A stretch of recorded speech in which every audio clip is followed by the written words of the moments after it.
संगवारी हो, राम राम, जय जोहार, जय छत्तीसगढ़। मेरा नाम शेखर है। मैं नॉलेज हब संचालित करता हूँ रायगढ़ छत्तीसगढ़ में, आपके अपन प्रदेश छत्तीसगढ़ में। संगवारी हो, जैसे कि आप टॉपिक देखा था, छत्तीसगढ़ आर्थिक समीक्षा रिपोर्ट 2024-25 भाग 2 जनसंख्या। तो आज का जो टॉपिक रहेगा वो रहेगा छत्तीसगढ़ की आर्थिक समीक्षा रिपोर्ट में जनसंख्या संबंधी आंकड़े। जनसंख्या संबंधी आंकड़ों से अक्सर सवाल आते हैं और कुछ अजीब से ही सवाल आते हैं। उन सवालों को यहाँ जानने का प्रयास करेंगे, एक साथ मिल करके हल करने का प्रयास करेंगे। पहले आते हैं कुछ साधारण बेसिक जानकारियों पर जो सांख्यिकी से संबंधित है, या ये हमारे 33 जिलों सहित छत्तीसगढ़ का जो नया नक्शा है वो आप देख पा रहे हैं। यहाँ कुछ बेसिक चीजों को जानने का प्रयास करते हैं।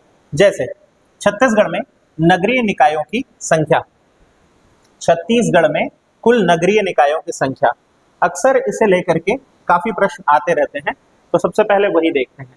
छत्तीसगढ़ में कुल नगरीय निकाय, इसमें नगर पंचायतों की संख्या यदि पूछ रहा है तो आएगा 124, कुल 124 नगर पंचायत है। यदि पूछ रहा है नगर पालिका परिषद कितने हैं तो 54 नगर पालिका परिषद है। नगर निगम कितने हैं पूछेगा तो 14 नगर निगम है, जिसमें रायपुर सबसे बड़ा नगर निगम है, ये ध्यान रखेंगे।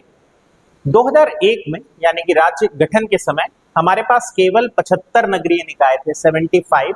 वहां से हमारा सफर अब ये सभी को यदि जोड़े तो कुल 192 नगरीय निकायों तक पहुंच चुका है। यानी राज्य लगातार शहरीकृत होने की तरफ या नगरीकृत होने की तरफ बढ़ रहा है। ग्रामीण अर्थव्यवस्था वाला राज्य जरूर है, पर नगरीय निकायों की संख्या में हम काफी वृद्धि देख पा रहे हैं। तो 75 से हम बढ़ करके 192 हो गए हैं 2001 में स्थापना के समय से लेकर के 2024 अंतिम आंकड़े प्राप्त हुए हैं तब तक। इसमें से ऐसे कि आपको कुछ जानकारी अगर पूछ दे, सबसे बड़ा नगर निगम कौन है पूछेगा तो रायपुर है, याद रखेंगे। और सबसे बड़ा नगर पालिका क्षेत्र कौन सा है तो वो भाटापारा क्षेत्र है, सबसे बड़ा नगर पालिका क्षेत्र बन जाएगा। आगे बढ़ते हैं। छत्तीसगढ़ में जिलों की संख्या और तहसील। तो जिले तो आप सबको पता ही है, कितने हैं जिले? तो हमारे पास कुल 33 जिले हैं। हालांकि जब राज्य बना था तब राज्य गठन के समय जिलों की संख्या मात्र 16 थी। फिर नारायणपुर और बीजापुर बने और हमारे पास जिलों की संख्या बढ़ के 18 हो गई थी। आज हमारे पास जिलों की संख्या कुल 33 है। 33 जिले छत्तीसगढ़ के पास मौजूद हैं। पर तहसील कितने हैं? साल 2001 में जहां सिर्फ 97 तहसील थी, 2011 में तहसीलों की संख्या बढ़कर के 149 हुई। 2024 में संख्या बढ़कर के 251 हो गई है। तो अभी वाला आपको याद रखना है, 251 तहसील है वर्तमान में छत्तीसगढ़ के पास। और इसमें अगर कभी पूछ ले कि सबसे बड़ी तहसील कौन सी है तो पोड़ी उपरोड़ा, एक साथ है ये, पोड़ी उपरोड़ा तहसील कोरबा जिले में पड़ती है। तो सबसे बड़ी तहसील के रूप में जानी जाती है। और सबसे बड़ा जिला यदि देखें क्षेत्रफल के आधार पर तो वो बीजापुर है। ये बीजापुर सबसे बड़ा जिला है क्षेत्रफल में। और सबसे छोटा जिला यदि बोलें तो हमारा जो सक्ती जिला है ये सबसे छोटा जिला है। तो सक्ती सबसे छोटे जिले के रूप में देखा जाएगा, जबकि ये सक्ती सबसे छोटे जिले के रूप में देखा जाएगा। और जबकि सबसे बड़े जिले के रूप में यदि देखें तो हमारे पास सबसे बड़ा बीजापुर है जिलों के रूप में। आई होप यहाँ तक क्लियर हो गया होगा। आगे बढ़ते हैं, कुछ और जानकारियां हमारे पास वो भी जानने का प्रयास करते हैं। छत्तीसगढ़ में शहरीकरण या नगरीकरण का क्या हाल है? पहले वीडियो में मैं इसके बारे में बताया था, यहाँ फिर से हम उस डाटा को जानने का प्रयास कर रहे हैं। ध्यान देंगे, छत्तीसगढ़ में शहरीकरण साल 1901 में 3.08% था। 3.08% छत्तीसगढ़ में शहरीकरण का आंकड़ा। साल 2024 में ये बढ़कर के हो गया 27.44%। हालांकि हर बार जब जनगणना होती है तब इसके वास्तविक आंकड़े सामने आते हैं, पर 2011 के बाद जनगणना हुई नहीं है, इसलिए हम अभी आर्थिक समीक्षा रिपोर्ट के आंकड़े पर निर्भर हैं। 27.44। यदि आपको पूछ दे कि 2011 की जनगणना के हिसाब से क्या रहा था तो 2011 की जनगणना के हिसाब से शहरीकरण जो था वो आपके लिए आंकड़ा थोड़ा अलग है। वो था 23.24%। हालांकि 2025 में हम बढ़ करके 27.76% नगरीकृत हो चुके हैं, तो आप ये याद रख सकते हैं। इसी तरह भारत में यदि शहरीकरण देखें तो समयबद्ध तरीके से बढ़ता रहा है। साल 1901 में जहां मात्र 10.85% शहरीकरण था, 2024 में वो बढ़ करके 35.39 हुआ और ये जो आपको याद रखना है 2025 में भारत का शहरीकरण है 35.70 और छत्तीसगढ़ का है 27.76 2025 की स्थिति में। आई होप ये दोनों चीजें आप समझ पा रहे होंगे। अंतिम जनगणना साल 2011 में हुई थी, जहां छत्तीसगढ़ का शहरीकरण जैसे कि मैं आपको बताया 23.24% था और अंतिम जनगणना में भारत का शहरीकरण 31.14% था। तो थोड़ी वृद्धि तो दिखेगी ही, जाहिर सी बात है 2011 के बाद 2021 में जनगणना होनी थी तो ये आंकड़े हमको स्पष्ट रूप में मिल पाते, पर अभी हाल अगर आपको 2011 के अनुसार पूछ ले तो याद रखिएगा 23.24 है। 2025 में पूछेगा तो 27.76 है छत्तीसगढ़ का। भारत का पूछेगा तो 2011 में 31.14% था और भारत का यदि 2025 में पूछेगा तो 35.70%। आई होप यहाँ तक भी क्लियर हो गया होगा। तो ये अगेन वो जो नक्शा है जिसमें हम कुछ चीजें निकाल करके आ रहे थे, इसमें सबसे बड़ा शहरीकृत जगह जो है वो आपको दुर्ग दिखाई देता है और सबसे कम शहरीकरण अगर कहीं का हुआ है तो वो जशपुर है। तो जशपुर सबसे कम नगरीकृत है। यदि जशपुर की बात करें तो नगरीकृत सबसे कम है और यदि सबसे ज्यादा नगरीकृत की बात करें तो हमारा जो दुर्ग है वो सबसे ज्यादा नगरीकृत आपको दिखाई देता है। मैक्सिमम नगरीकृत दुर्ग, यहाँ पर मैं अलग से इसको मेंशन भी कर दिया हूँ, देख पा रहे होंगे। क्लियर है? सिंपल चीजों को सिंपल रखते हैं ताकि याद करना आसान हो। पॉइंट बाय पॉइंट यदि आप पढ़ रहे हैं तो आप इसको बेहतर तरीके से याद रख सकेंगे। अब थोड़ा आगे बढ़ते हैं और जानते हैं कि छत्तीसगढ़ में शहरीकरण के परे जनघनत्व का क्या हाल है। शहरीकरण के आंकड़े तो हम जान गए, जनघनत्व पे देखें तो 2025 का औसत जनघनत्व 228 हमें मिलता है। 2025 में औसत जनघनत्व 228 प्राप्त होता है, जबकि सर्वाधिक जनघनत्व वाला जिला रायपुर है आपका। मध्य के क्षेत्र में मौजूद रायपुर राजधानी क्षेत्र सबसे अधिक जनघनत्व वाला है, 960 है, यानी प्रति वर्ग किलोमीटर में निवास करने वाले लोगों की संख्या। प्रति वर्ग किलोमीटर में निवास करने के लिहाज से रायपुर में सबसे ज्यादा लोग, एक वर्ग किलोमीटर के भीतर 960 लोग रहते हैं, बहुत ज्यादा है। हालांकि फिर भी राष्ट्रीय राजधानी से बहुत कम है, पर फिर भी 960 ज्यादा है। और सबसे कम यदि देखें तो बीजापुर का है, महज 32 लोग प्रति वर्ग किलोमीटर में। एक वर्ग किलोमीटर का यदि मैं सर्कल काटूं तो उसमें मात्र 32 लोग आपको मिलेंगे बीजापुर में, जबकि वहीं रायपुर में आपको 960 लोग मिल जाएंगे। टॉप 5 यदि निकालने का कोशिश करें, अक्सर 1 2 3 4 तक आ जाता है, तो रायपुर में सबसे ज्यादा है जनघनत्व 960। रायपुर का आप देख पा रहे हैं सबसे ज्यादा है 960 पर स्क्वायर किलोमीटर। दुर्ग 848 के साथ, बिलासपुर 602, जांजगीर चांपा 520 और शक्ति 494। होता यह है कि अगर जिले आकार में छोटे हैं तो जनघनत्व बढ़ने की संभावना बढ़ जाती है। और बीजापुर के केस में देखिए क्षेत्रफल में सबसे बड़ा जिला है, तो क्षेत्रफल में सबसे बड़ा जिला होने के कारण वहां रहने वाले लोग जो है प्रति वर्ग किलोमीटर में कम दिखाई देते हैं। और जितने थोड़े छोटे हैं क्षेत्रफल में, उन जिलों में आप देखेंगे तो थोड़ा ज्यादा कॉम्पैक्ट है। बिलासपुर से भी जब टूट करके मुंगेली, पेंड्रा गुरेला, मरवाही ये सब निकल गया है, तो अभी बिलासपुर में भी जनघनत्व थोड़ा ज्यादा बढ़ा हुआ दिखाई देता है। ऐसा है बिलासपुर में बसे भी हैं लोग, पर ये ज्यादा दिखाई देने का ये कारण, दुर्ग तो है ही थोड़ा क्षेत्रफल में छोटा, रायपुर राजधानी क्षेत्र है, सारे लोग वहीं बसे हुए हैं। जांजगीर चांपा और शक्ति भी इस तरह से कॉम्पैक्ट हो गए हैं, क्योंकि अभी ऐसा है कि शक्ति भी नवगठित जिला है और सूची में दौड़ रहा है, क्षेत्रफल में छोटा होने के साथ साथ। सबसे कम जनघनत्व यदि देखें तो बीजापुर का महज 32 है, मात्र 32। ये बड़ा सा बीजापुर, और यहाँ पर आपको केवल प्रति वर्ग किलोमीटर में 32 लोग ही दिखाई देते हैं बीजापुर में। इसके बाद नारायणपुर जो उसके ठीक ऊपर है, वहां आपको 35 लोग दिखाई देते हैं, मात्र 35 नारायणपुर में प्रति वर्ग किलोमीटर। सुकमा 49 लोग ही आपको दिखाई देते हैं, सब दक्षिणी छत्तीसगढ़ देख पा रहे हैं।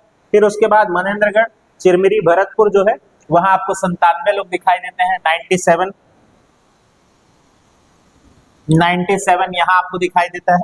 और उसके बाद यदि देखें तो हमारा दंतेवाड़ा है, दंतेवाड़ा में हमारे 115 है, जो अगेन यहाँ आ जाएगा 115 लोगों के साथ। तो ये है आपके पास कुछ आंकड़े जो कम वाले हैं, सबसे ज्यादा रायपुर, सबसे कम बीजापुर। तो ये क्रम जो है उसमें पहला वाला तो बहुत जरूरी होता है, पर कोशिश करिएगा सबसे ज्यादा में रायपुर, दुर्ग, बिलासपुर, सबका कितना है वो याद मत करिएगा, पर क्रम जरूर याद करिएगा। रायपुर के बाद दुर्ग, दुर्ग के बाद बिलासपुर, बिलासपुर के बाद जांजगीर चांपा, फिर शक्ति ज्यादा में।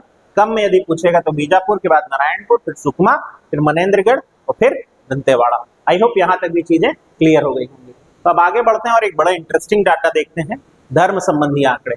काफी सेंसिटिव भी होता है, पर सवाल यह है कि आखिर धर्म संबंधी आंकड़े निकालने की जरूरत क्यों पड़ती। अल्पसंख्यक, आप ये शब्द तो परिचित होंगे आप सभी। अल्पसंख्यकों को कुछ अतिरिक्त अधिकार दिए जाते हैं, प्लस उनके लिए कुछ विशेष प्रावधान आदि भी सरकार कर रही होती है, कुछ योजनाएं आदि बना रही होती है। यहाँ अल्पसंख्यक किस राज्य में कितने हैं, उनका आंकड़ा जो है वो निकालने के लिए धार्मिक जनगणना की जाती है। कभी कभार इसके आंकड़े जो है वो काफी महत्वपूर्ण हो जाते हैं, तो आप भी चुके हैं पहले भी, तो थोड़ा ध्यान रख लेंगे। 2011 है हमारे पास, और कंपेयर करके 2025 पे चलेंगे। पहले 2011 जो ऑफिशियल जनगणना हुई थी उसके अनुसार देख लेते हैं। 2011 में हिंदुओं की संख्या 2.38 करोड़ थी छत्तीसगढ़ में, 2.38 करोड़, यानी छत्तीसगढ़ की आबादी में सबसे बड़ा हिस्सेदारी जो है वो हिंदू दे रहे थे।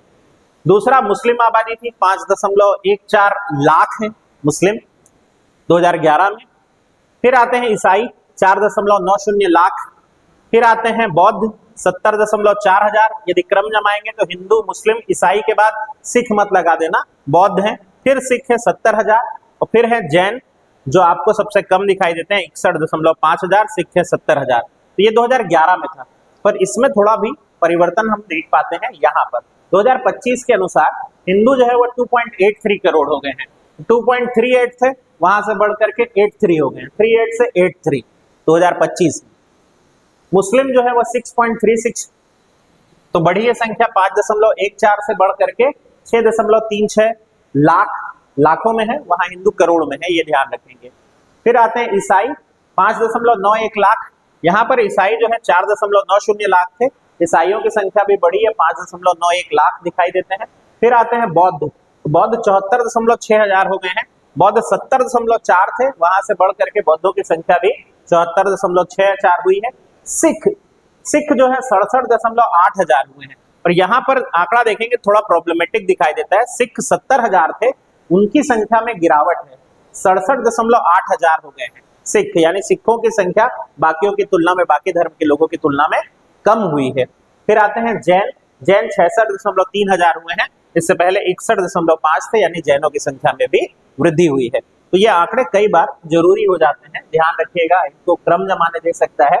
हिंदू, मुस्लिम, ईसाई, फिर बौद्ध, फिर सिख है, इसका थोड़ा खास ख्याल रखेंगे।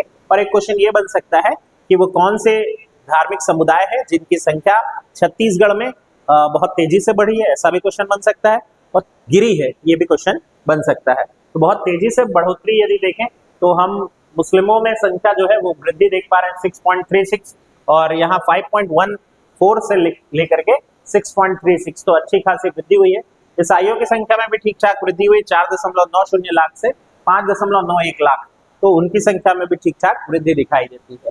अब बात करते हैं, हमारे पास एक इंटरेस्टिंग आंकड़ा है लिंगानुपात का। लिंगानुपात यानी सेक्स रेशियो। अभी ये क्या होता है, मेल और फीमेल के बीच का अनुपात, प्रति हजार में इसे नापा जाता है।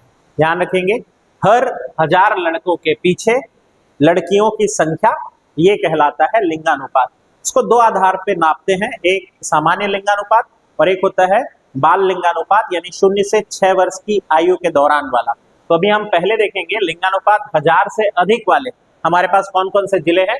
2011 में छत्तीसगढ़ के ऐसे कितने जिले थे जिनके पास 1000 से भी ज्यादा लिंगानुपात है। इसका मतलब समझ रहे हैं, उन जिलों में लड़के प्रति 1000 की तुलना में कम थे, लड़कियां ज्यादा थी।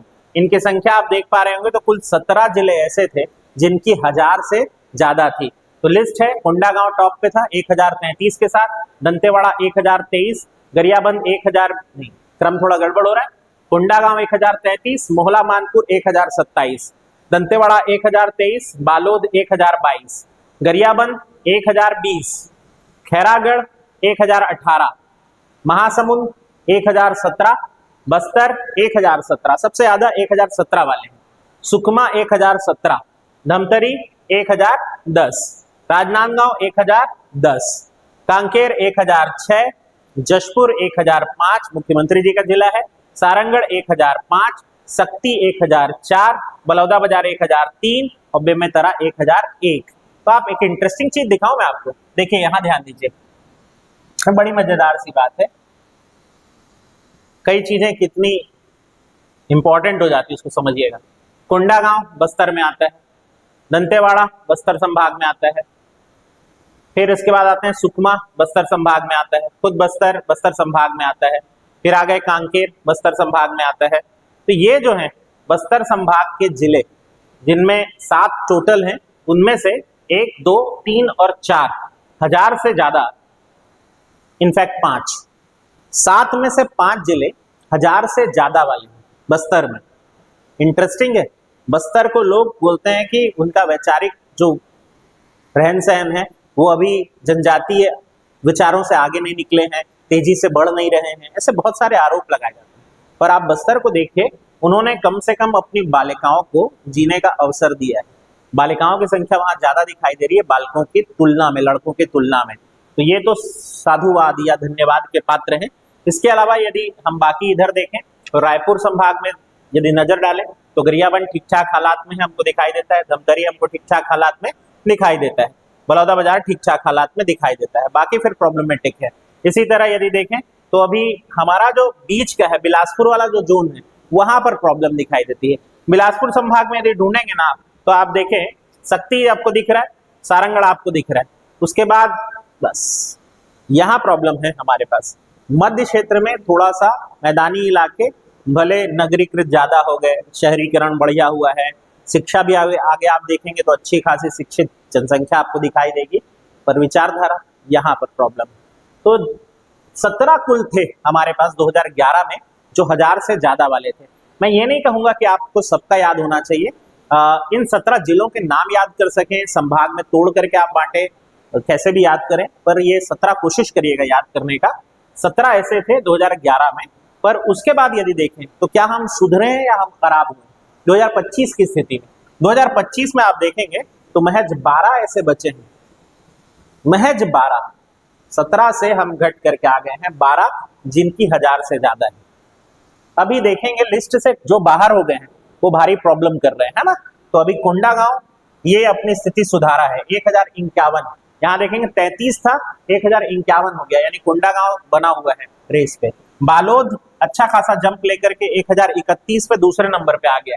यहाँ अगर देखेंगे तो बालोद जो है हमारा चौथे नंबर पे था 1022 के साथ, बालोद आ गया है दूसरे नंबर पे 1031 के साथ।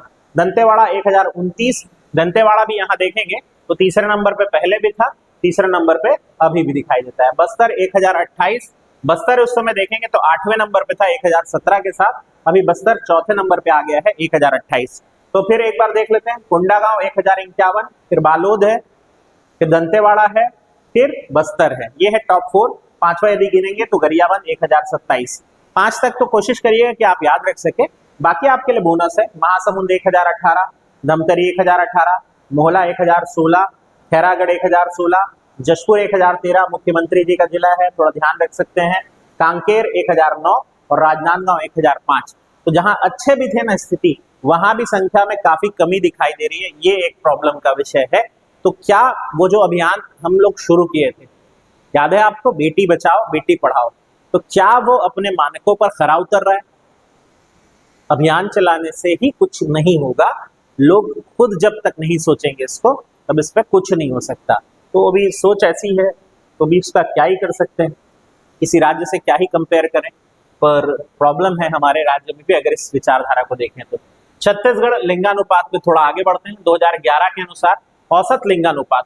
हाँ, इस तरह के सवाल भी काफी डायरेक्ट आते हैं वन लाइनर में। औसत लिंगानुपात देखेंगे तो 991 था प्रति हजार, 991 प्रति हजार था औसत लिंगानुपात। औसत लिंगानुपात छत्तीसगढ़ का तो हम देखें 991, भारत का कितना था 943 था 2011 में। तो हम देख पा रहे हैं कि 2011 की स्थिति में छत्तीसगढ़ लिंगानुपात में भारत से बेहतर दिखाई दे रहा है, और अच्छा खासा बेहतर। भारत जहां जनसंख्या भी ज्यादा है, भारत के संदर्भ में देख रहे हैं तो 943 है, छत्तीसगढ़ 991 था औसतन में। 2011 में 0 से 6 वर्ष के बच्चों का यदि लिंगानुपात देखें तो छत्तीसगढ़ का था 969 प्रति हजार, 969, और भारत का था 919। तो यहां भी हम ठीक ठाक स्थिति में थे कंपेयर टू भारत के तुलना में यदि देखें तो। 991 और 943 था भारत का, 991 छत्तीसगढ़ का, 943 भारत का सामान्य। 0 से 6 यानी बाल लिंगानुपात कहते हैं, 969 छत्तीसगढ़ का और 919 जो है वो भारत का। क्लियर? इधर देखते हैं 2025 में क्या बदलाव आ गया है इसकी तुलना में। इससे कंपेयर करते हैं 2025 में क्या बदलाव आया।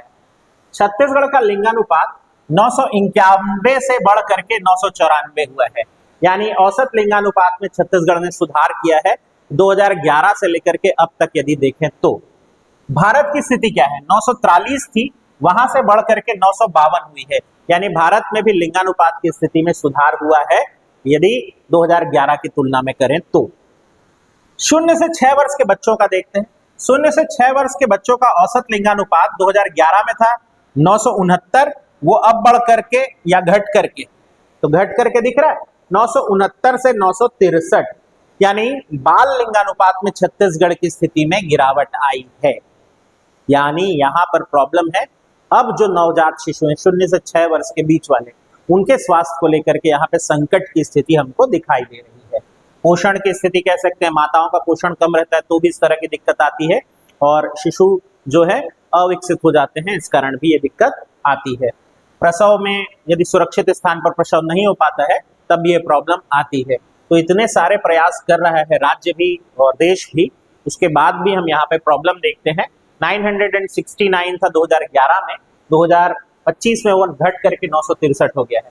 भारत का यदि देखें तो औसत लिंगानुपात भारत का 0 से 6 में 919 था, वो बढ़ा है 930। तो भारत ने तो चलो ठीक ठाक स्थिति हासिल की है, तो छत्तीसगढ़ 0 से 6 वर्ष की आयु वाले में प्रॉब्लम क्रिएट करता हुआ दिख रहा है। आगे बढ़ते हैं और ये आंकड़े देखते हैं। 2025 में सबसे अधिक बाल लिंगानुपात वाले जिले कौन से हैं, जहां बाल लिंगानुपात अच्छा रहा। हम इससे पहले क्या देखे थे, सामान्य औसत लिंगानुपात में। अभी दंतेवाड़ा बाल लिंगानुपात यानी 0 से 6 वर्ष की आयु में दंतेवाड़ा टॉप पे है 1012। मैं अगेन बोलूंगा, संख्या सबकी रट्टा नहीं मारनी है, पर क्रम कोशिश करिएगा। दंतेवाड़ा पहला, कोंडागांव दूसरा, राजनांदगांव तीसरा, और 2025 में सबसे कम बाल लिंगानुपात जहां स्थिति खराब रही, सक्ती 916, सूरजपुर 919, सुकमा 919 और रायगढ़ 924। तो आपको बताऊं मैं, वो जो बेटी बचाओ बेटी पढ़ाओ शुरू किए थे ना, बाल लिंगानुपात की स्थिति जहां सबसे खराब थी उन चयनित जिलों में शुरू किया गया था। जैसे हम रायगढ़ वाले, हमारे यहाँ तो खराब थी भाई, सीधी बात बता रहे हैं। यहाँ रायगढ़ में आप उतरेंगे, स्टेशन चौक पड़ता है, आजकल वो चौक कहा जाता है बेटी बचाओ बेटी पढ़ाओ चौक। तो वहां जो अब सेल्फी पॉइंट बना हुआ है वो अलग समस्या है, तो खाली सेल्फी खींच रहे हैं लोग, लेकिन इस तरफ ध्यान नहीं दे रहे हैं कि आपको जो बाल लिंगानुपात की स्थिति में वो सुधार करना है। 969 से घट के 961 आ गए, 63 आ गए, प्रॉब्लम है यहाँ पे। और यहाँ जो है रायगढ़ की स्थिति हालांकि थोड़ी ठीक ठाक हो गई है, चौथे पे हम यहाँ पे दिखाई दे रहे हैं। उस समय हम शुरुआत थे, सबसे खराब स्थिति हमारी थी 2011 की स्थिति में। 2025 में लेकिन सक्ती 916, सूरजपुर 919, सुकमा 919 और रायगढ़ जो है 924, यानी कायदे से अभी भी तीसरे पे है, क्योंकि 919 वाले दो लोग हैं ना यहाँ पे, देखो सूरजपुर भी सुकमा भी तो सेम रैंक पे आ गए, हम तीसरे पे ही आ गए इस हिसाब से देखा जाए तो। बेटी बचाओ बेटी पढ़ाओ अभियान 2014 चल रहा है, उसके बाद भी ये प्रॉब्लम आई है, हम ये देख पा रहे हैं। आगे बढ़े, चलिए अब बात करते हैं एक और इंटरेस्टिंग आंकड़े की, ये है साक्षरता संबंधी आंकड़े। डायरेक्ट क्वेश्चन बनते हैं, ध्यान रखेंगे, इसको बढ़िया से पढ़ के जाएंगे। वीडियो को एक बार दो बार तीन बार देखें, या चाहे बढ़िया से रोक करके पॉज करके नोट्स वोट्स बना ले। अच्छा, ये सुनिश्चित करते हैं कि बढ़िया 1K या उससे ज्यादा लाइक वाइक यदि आप लोग ठोक देते हैं, ऐसा यूट्यूबर लोग ऐसी बात करते हैं ना, हाँ, तो फिर मैं इसका PDF भी सीधे सीधे आप लोग को शेयर कर दूंगा, आप मेरे नंबर पे कांटेक्ट कर लीजिएगा। 1K हो जाने के बाद मैं आपको एकदम इसका PDF उपलब्ध करा दूंगा। हाँ, उतना तो उम्मीद करेंगे ना, ये यूट्यूबर बनते जा रहा हूँ मैं भी धीरे धीरे, हालत खराब हो रही, टीचर को टीचर रहने देना चाहिए। हाँ, चलिए तो अभी आते हैं साक्षरता के बारे में। तो 2011 में साक्षरता का प्रतिशत था 70.28%। 2011 में कितना था, 70.28%। 2025 में वो बढ़ के कितना हो गया, 75.08, यानी साक्षरता बढ़ी। अच्छा, आप क्या जानते हैं साक्षर का मतलब क्या होता है? हिंदी में सिंपल है यार, तोड़ देते हैं, चलिए। साक्षर, स धन अक्षर, वह जो अक्षरों के सहित है वही है साक्षर। तो अक्षरों के सहित कैसे है? क्या अक्षर देख के पढ़ लेता है उसको साक्षर बोले, या सिर्फ पढ़ता है और लिख भी लेता है उसे साक्षर बोले? तो सिर्फ पढ़ लेता है तो साक्षर नहीं कहलाएगा, यदि वो अक्षरों को पढ़ने के साथ साथ लिख भी लेता है तो साक्षर कहलाता है। और यहाँ औपचारिक शिक्षा की कोई जरूरत नहीं है, वो कैसे भी सीखा हो सकता है उसको घर में उसके किसी सदस्य ने सिखा दिया हो, स्कूल ना गया हो, कॉलेज ना गया हो, तो भी साक्षर कहलाएगा। तो साक्षर और शिक्षित में यहाँ थोड़ा ध्यान देंगे, अंतर यहीं पर दिखाई देता है। औपचारिकता जहां पे आ जाएगी तो वहां शिक्षा आ जाती है, अनौपचारिक है तो आप साक्षर हो सकते हैं। मैं अपना किस्सा बताऊं, हमारे दादाजी, सॉरी थोड़ा मुद्दे से भटक रहा हूँ, माफ करिएगा, इधर उधर निकल जाता हूँ वाला चल रहा है। हमारे दादाजी रामचरितमानस का पाठन करें और वो किताब खोल करके बस ऐसे यूं लाइन पे ऐसे उंगलियां लगाते हुए पढ़ते जाते थे। And to be very surprise, मैं जब वो देखता था तो वो जो गा रहे होते थे उनकी उंगलियां वहां चल रही होती थी। एंड मैं अच्छे से जानता हूँ मेरे दादाजी साक्षर नहीं थे, अक्षर का ज्ञान नहीं था, और ये ब्रेल लिपि टाइप पढ़ रहे होते थे। तो बड़ा घबराहट सी हो गई मुझे, मैं बोला ये कैसे हो सकता है? तो बोले कि अभी इतनी बार अपने जीवन में मैंने ये सुना है और मंडलियों में रहा हूँ, तो मुझे इसका ज्ञान है कि अभी कौन सी पंक्ति चल रही है, तो मैं वो पंक्तियां गिन पाता हूँ, काउंट कर लेता हूँ। तो ये भी एक किस्म का साक्षर कहा जाएगा पता नहीं, पर सरकार इस तरह के आंकड़े नहीं मानती है साक्षर होने संबंधी। तो स अक्षर ध्यान रखेंगे, लिखना भी जरूरी है, सिर्फ अक्षर पहचान ले वो नहीं। तो साक्षरता का प्रतिशत 2011 में था 70.28, 2025 में वो बढ़ करके हो गया है 75.08। आगे बढ़े, चलिए ध्यान देंगे पुरुष और महिला साक्षरता का क्या हाल रहा। 2011 में जहां मेल यानी एम यानी मेल पुरुष साक्षर 80.27% थे, महिला साक्षर थी 60.24%, यानी हर 100 पुरुष में से 80 पुरुष साक्षर थे, अक्षर का ज्ञान वाले, और महिलाएं लगभग 60 2011 में। 2025 में देखें स्थिति सुधरी है क्या? पुरुषों में सुधरी है, 82 हुए हैं, 80 से 82.75, थोड़ा सुधार है। महिलाओं की स्थिति में अच्छा जंप है, 60 से 67 हो गई है। तो आप बोलेंगे कि पुरुष कम पढ़ रहा है, ऐसा नहीं, जो कम रहता है उसके बड़ी तेजी से बढ़ने की संभावना रहती है, इसलिए यहाँ पर महिलाओं के चेंज बहुत बड़ा दिख रहा है। अब देखिएगा जब ये सैचुरेशन पे आ जाएंगे, महिलाएं भी जब 80 हो जाए, होपफुली जल्दी हो जाए, तो वे 80 से 81 आने में हालत खराब होती है। तो वो सैचुरेशन के बाद होती है दिक्कत। हर चीज का किस्सा यही है, सैचुरेशन पे पहुंच जाओ ना, फिर एक स्टेप आगे बढ़ने में होती है प्रॉब्लम। इसको आप खुद महसूस करते होगे, अभी पढ़ रहे होगे, एक जगह जाके आपका दिमाग हो जाता है सैचुरेट, उसके बाद आपको आगे की लाइन पढ़ाने में भाई साहब अलग लेवल की मेहनत करते होंगे आप।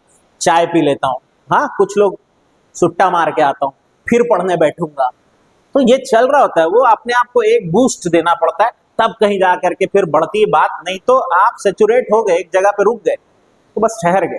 तो ठहरना नहीं है, इसमें थोड़ा ध्यान रखें, जंप लगाते रहिए। तो 2011 में मेल साक्षरता थी 80.27, 2025 में वो बढ़ करके हो गई है 82.75, फीमेल साक्षरता थी 60.24, बढ़ करके हो गई है 2025 में 67.40।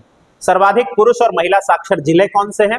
तो 2011 में यदि देखें तो पुरुष और महिला दोनों के लिए यहाँ पर कॉमन दिख रहा है, दुर्ग, बालोद और रायपुर, ये थे टॉप 3 सबसे ज्यादा साक्षर, पुरुषों के मामले में भी महिलाओं के मामले में भी। 2025 में भी इस सिनारियो में हमने कोई बदलाव नहीं देखा है। दुर्ग, बालोद और रायपुर ये हैं आपके लिए 2025 में सर्वाधिक पुरुष और महिला साक्षर जिले। अब आते हैं थोड़ा आंकड़े में सबसे ज्यादा साक्षर जिलों का हिसाब किताब। 2011 ये कब का है पता है? ये 2011 और 25 का कंपेयर बता दिया। यहां ध्यान देंगे 2011 दुर्ग, रायपुर, बालोद, यहां पर थोड़ा क्रम सुधारेंगे, दुर्ग है, रायपुर है और फिर है बालोद। अच्छा एक थोड़ा करेक्शन करते हैं, इसको थोड़ा सा ध्यान देंगे, यहां पर आंकड़े भटकेंगे नहीं। हम लोग भी सैचुरेट हो रहे हैं क्या? नहीं।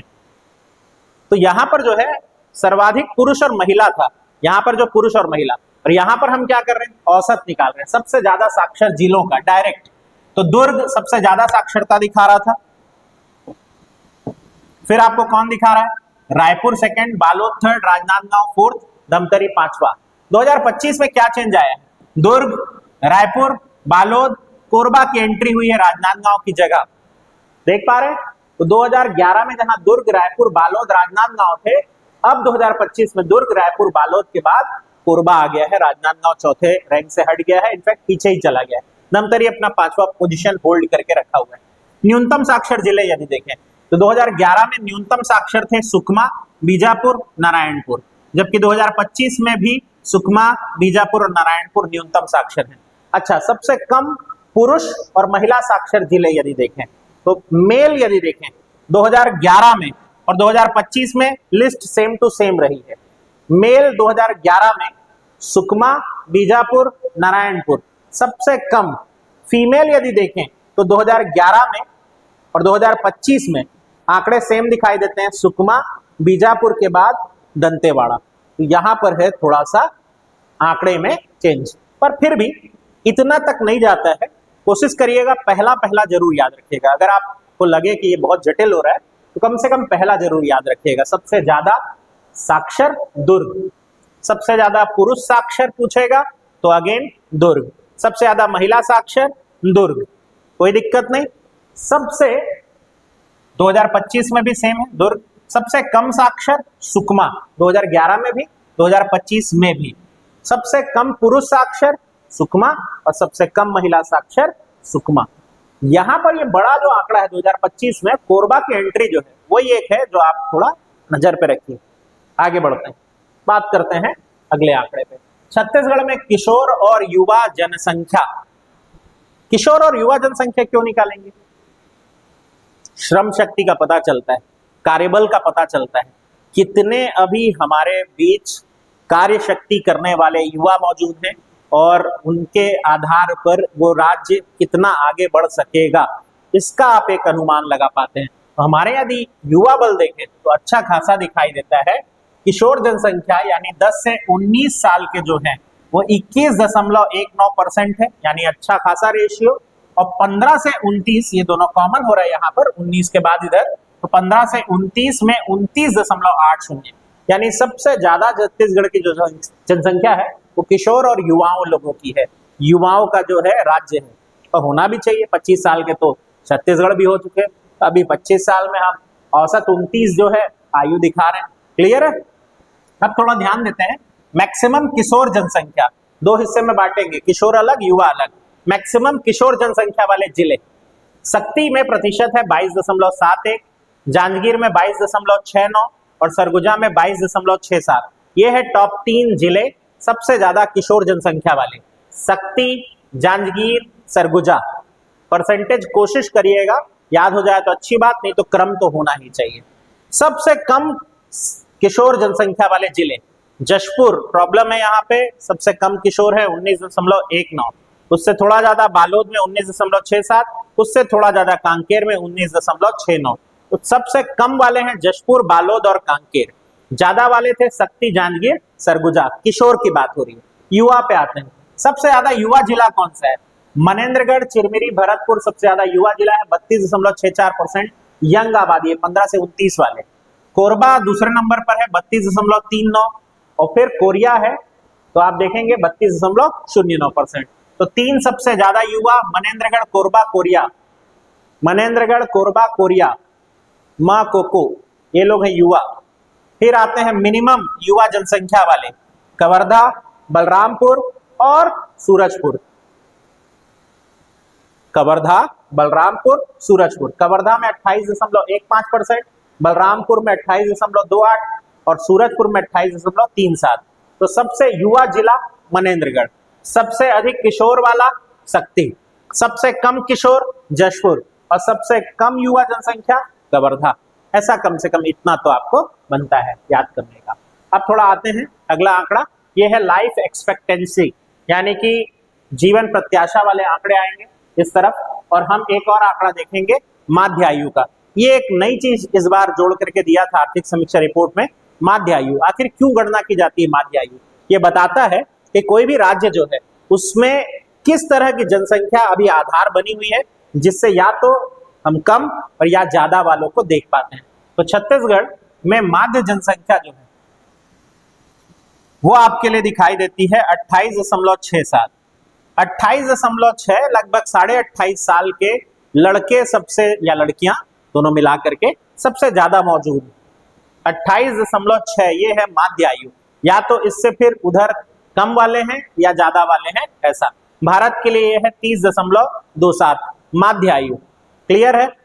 अब जीवन प्रत्याशा की तरफ आते हैं। जीवन प्रत्याशा या लाइफ एक्सपेक्टेंसी क्या होती है? तो कई बार ये सवाल डायरेक्ट भी आता है, थोड़ा ध्यान देंगे कि आखिर किसी राज्य की जीवन प्रत्याशा अच्छी है, इसका मतलब क्या समझा जाए?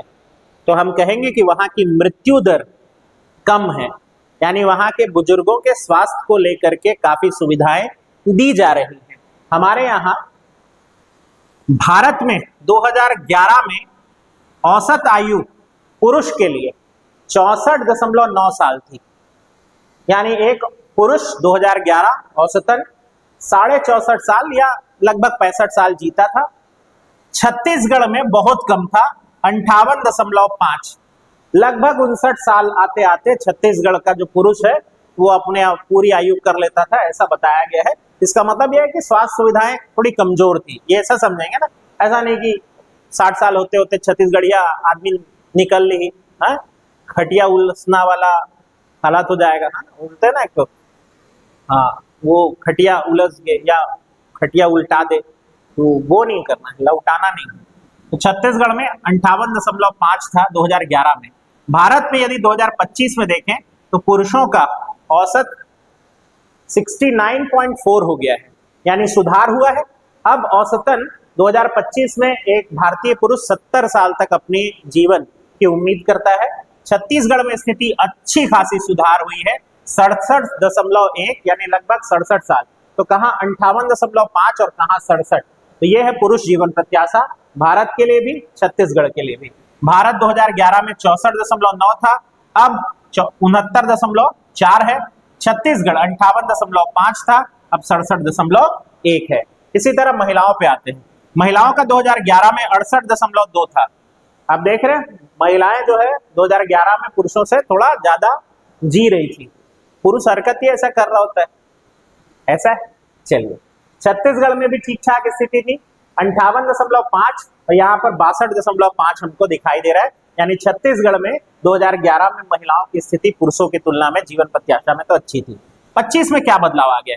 भारत में 72.7% हो गया, यानी 2025 की स्थिति में एक भारतीय पुरुष औसतन 72.7 लगभग 73 साल तो जीता है, जबकि छत्तीसगढ़ में महिला, ना पुरुष नहीं, महिला 72.7 और महिला छत्तीसगढ़ की 70.8 साल औसतन जिएगी। क्लियर है? ये हो गया भाई आपके लिए जीवन प्रत्याशा के गणित। आगे बढ़ते हैं। बढ़े नहीं, आंकड़े खत्म हो गए। इतने थे हमारे पास आंकड़े, जीवन प्रत्याशा सब लेकर के युवा आबादी सब बता दिया, जनसंख्या यहाँ पे समराइज कर दिया मतलब आपके लिए। तो ये वीडियो में जितनी जानकारी आपको दी, इतना डाटा दिया गया कि किसी न किसी एग्जाम में आता रहा है। थोड़ा ध्यान देंगे, फोकस्ड रहेंगे, 1-2 बार देखें और याद रखें वो जो 1K वाला है, अगर वो पार होता है तो PDF पे झिझक मांगिएगा, मैं आपको उपलब्ध कराऊंगा। ध्यान से सुनने के लिए हमेशा की तरह आपका बहुत बहुत धन्यवाद।